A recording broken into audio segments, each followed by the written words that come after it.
자, 반갑습니다. 배동찬 교수의 맛있는 돈 이야기의 배동찬입니다. 자, 여러분 반갑습니다. 청약 강풍의 시대, 폭락도 다가온다. 현재 부동산 시장을 놓고 본다면 부동산 광풍의 시대인 것 같아요. 또한 청약 광풍의 시대인 것 같고요. 그렇다면 언제쯤 부동산 가격이 떨어질까요? 대우건설의 서울 동작구 사당동 서울 이수 프루지오토 프레티움 같은 경우에 89 가구 1순위 청약이 18,134명이 청약을 했고요. 경쟁률이 무려 203대 1이라고 합니다. 아파트 하나를 청약받기 위해서 203대 1의 경쟁률을 뚫어야 된다는 얘기죠. 그리고 8월 초에 분양한 등촌 두산 위브 주상복합아파트 특별 공급에서도요. 신혼부부 대상 새 가구 모집에 123명이 몰려 41대 1의 경쟁률이었습니다. 보통 서울에서 분양하는 경우 적게는 40대 1, 50대 1, 많게는 이처럼 200대 1에 이르게 된 거죠. 엄청난 경쟁률이지 않습니까? 이러한 현상이 서울뿐만이 아니죠.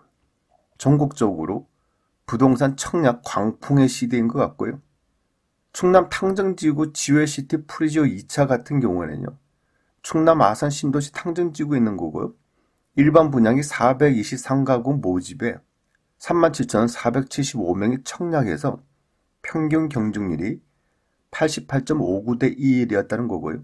전용 면적 101제곱미터 같은 경우에는 청약 경쟁률이 139대 2일이었다는 거죠. 서울이든 지방이든 청약 광풍의 시대라고 말을 아니할 수가 없다라는 겁니다.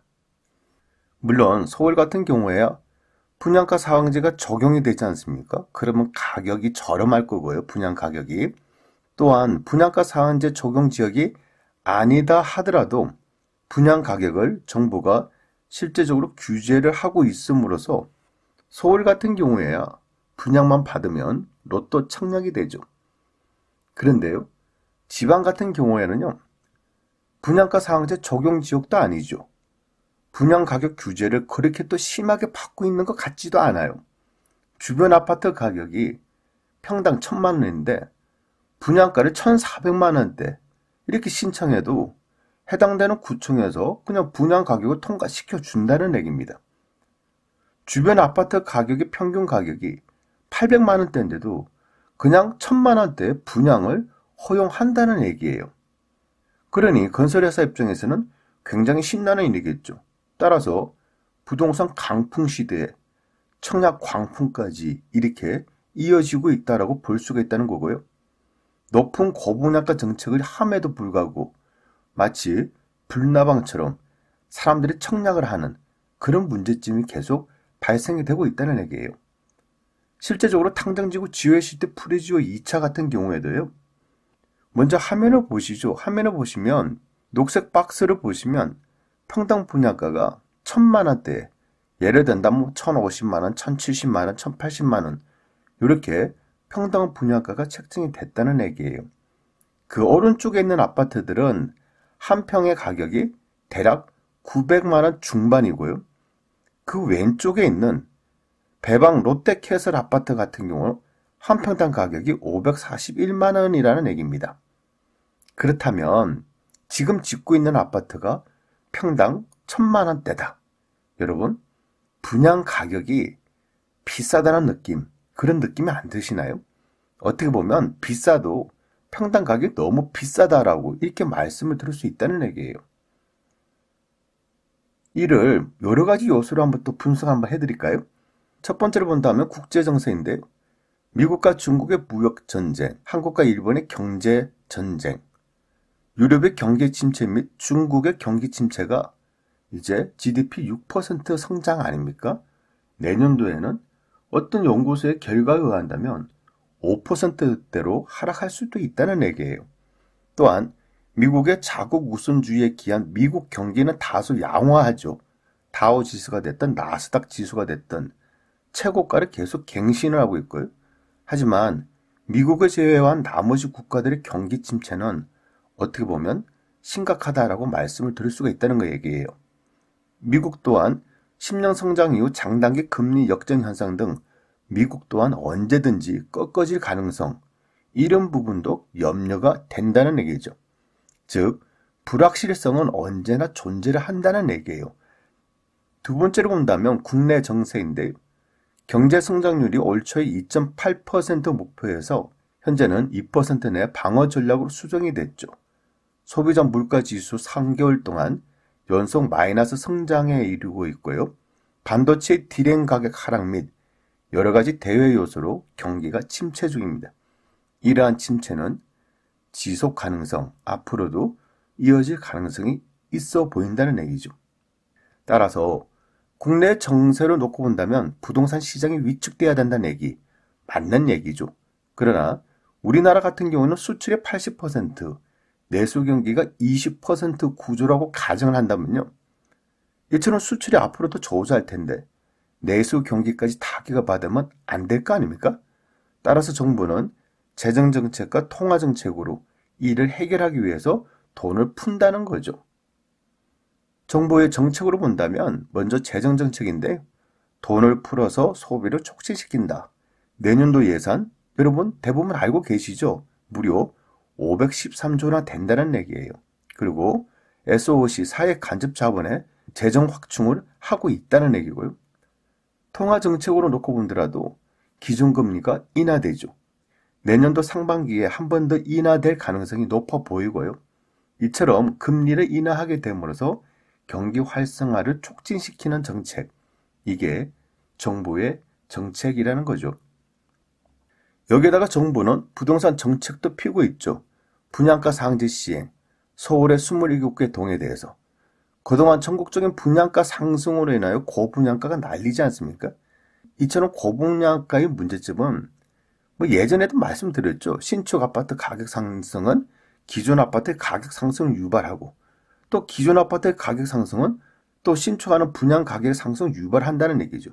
결국 분양가 자율화 이후 부동산의 가격이 급등한 요인으로 발생이 된다는 얘기죠. 따라서 정부는 분양가 상한제를 시행한다는 거죠. 분양가 상한제가 시행이 된다면 결국 아파트 시세의 60 내지 90% 속으로서 이제 분양 가격이 측정되지 않습니까? 그러면 저렴하게 아파트를 살 수 있다는 얘기예요. 따라서 서울 같은 경우는 아파트 청약으로 해서 4억 내지 10억을 벌 수 있는 기회라고 볼 수도 있겠죠. 그래서 사람들이 미어 터진다는 얘기예요. 그런데 중요한 거는 분양가 상한제 지정된 곳, 현재는 서울의 27개 동 아닙니까? 그러면 기타 지역은 분양가 상한제 지정이 안 되었다는 거죠. 즉, 일부 지역은 묶이고 일부 지역은 안 묶였으므로 동과 투자처의 흐름은 다른 곳으로 이렇게 점프를 하고 이동을 한다는 얘기예요. 또 건설회사 입장에서 본다면 분양가 상한제, 그러면 분양가 상한제 묶인 지역에서는 안 짓겠다는 거죠. 차라리 분양가 상한제를 안 묶인 지역에 그곳에서 가서 고분양가로 때리겠다.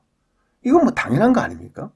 그러다 보니까 돈의 풍선 효과, 투자처의 풍선 효과로 수도권이 됐든 지방이 됐든 고분양가가 붐이 일어나고 있다는 얘기예요.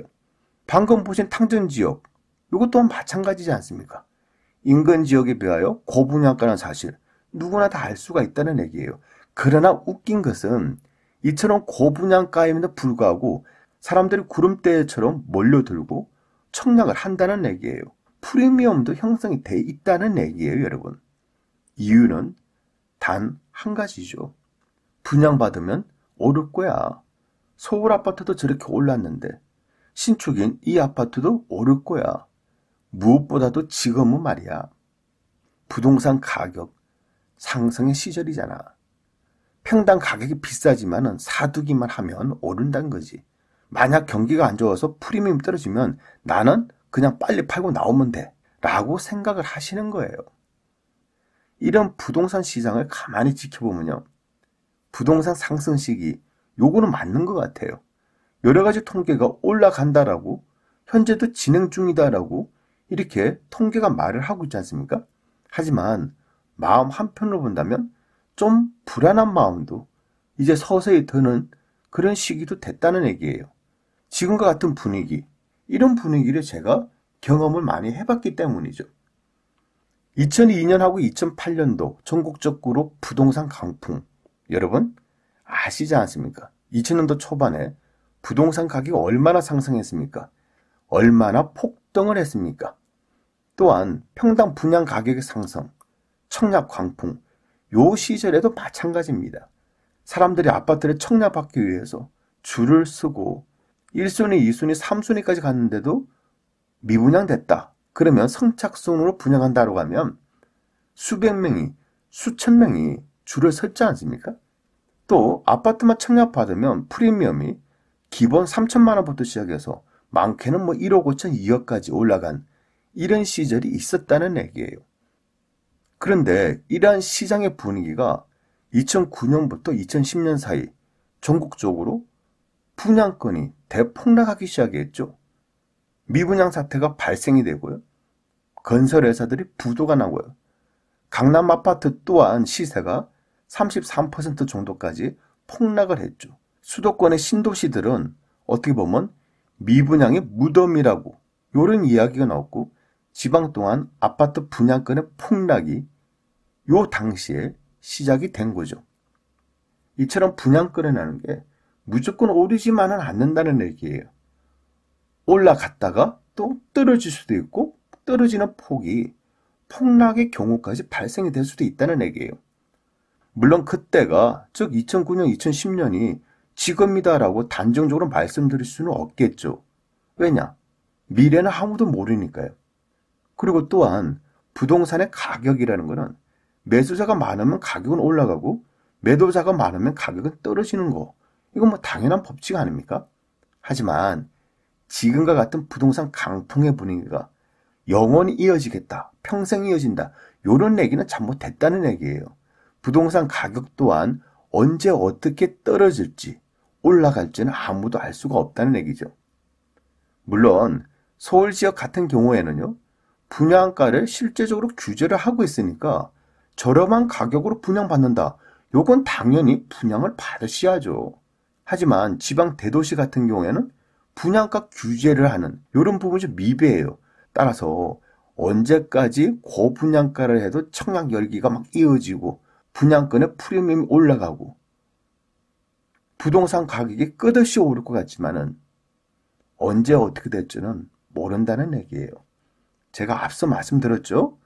과거의 경험으로 본다면 지방 대도시 같은 경우 청약 열기가 막 붙을 때 프리미엄 같은 경우 기본 3천만 원부터 시작하고 최대 1억 5천, 1억 8천이나 프리미엄이 붙었다 하더라도 강력한 정부 정책과 경기 침체 등으로 폭락할 때는요, 프리미엄 플러스 3천만 원이 마이너스 프리미엄 5천만 원, 플러스 프리미엄 1억 5천만 원짜리가 떨어질 때는 마이너스 프리미엄 1억 해도 안 팔린다는 얘기예요. 이처럼 분양권의 대폭락이 일어난 적도 있었다는 얘기입니다, 여러분. 그래서 제가 걱정하는 부분은요, 2002년, 2008년도의 전국적 부동산 광풍, 이러한 모습이 오늘 2019년, 2020년에 보일 수도 있는 것 같아요. 따라서 정부의 적절한 부동산 정책을 다시 검토할 필요성이 있어 보이고요. 여러분들 입장에서는, 또한 투자자들 입장에서는 부동산 정책이 어떻게 바뀌는지 이러한 부분을 꼼꼼히 눈여겨보셔야 된다는 얘기입니다. 그런 다음에 투자에 임하셔야 될 것 같아요. 자칫 하다가는요, 고분양가에 막차를 올라탈 경우 10년간 고통 속에 살아야 된다는 점, 여러분 꼭 명심하시길 바랍니다. 이상까지 배동찬 교수의 마시는 도움 이야기였습니다. 감사합니다.